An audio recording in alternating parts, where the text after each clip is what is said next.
ধর্ষক রিমন চাকমা এবং ফাহিমের জন্য আমার কষ্ট হয়। এই যে দেখেন,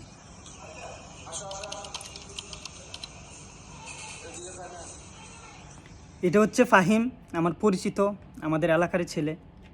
আর রিমন চাকমাকে এখনও গ্রেফতার করতে পারে নাই। আমি ধর্ষকের জন্য কষ্ট হচ্ছে না ভাই, মানুষ হিসেবে মানুষের জন্য কষ্ট হইতেছে যে 2 মিনিটের জাস্ট আনন্দের জন্য মানুষ তার পুরো জীবনটাই বরবাদ করে ফেলে। মানে নারী চক্রান্ত, মেয়ে চক্রান্ত এত খারাপ একটা জিনিস।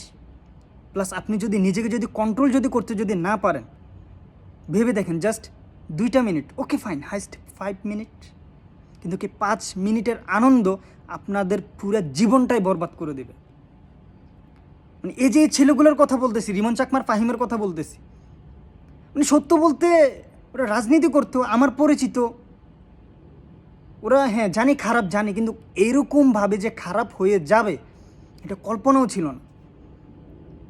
আর এইভাবে এরকম খারাপ কিছু করতে এসে পুরো জীবনটাই বরবাদ করে দিল, পুরো লাইফটাই বরবাদ করে, শুধু সে না, তার পুরো পরিবার। আর এটা তো পুরো বাংলাদেশে নিউজ হয়েছে।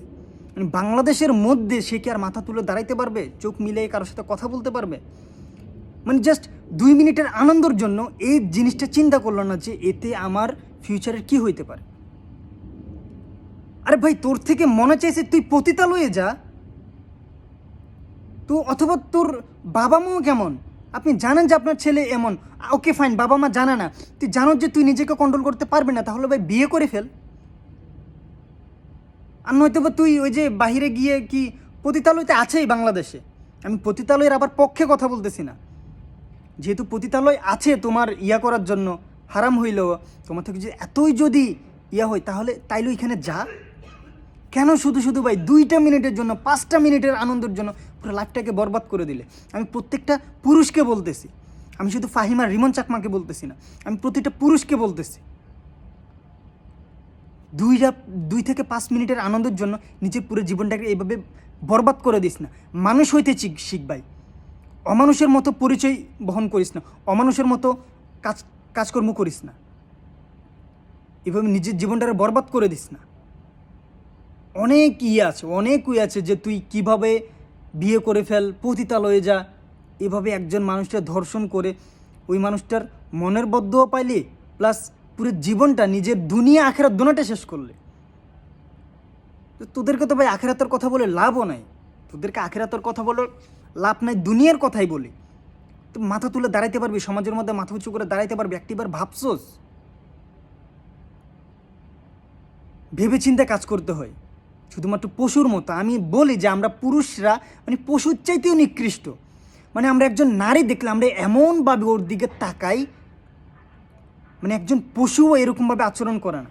আমরা একটিবার ভাবি না যে এই নারীটা আমার আরেকজনের মা হইতে পারে, আরেকজনের বোন হইতে পারে, আরেকজনের স্ত্রী হইতে পারে।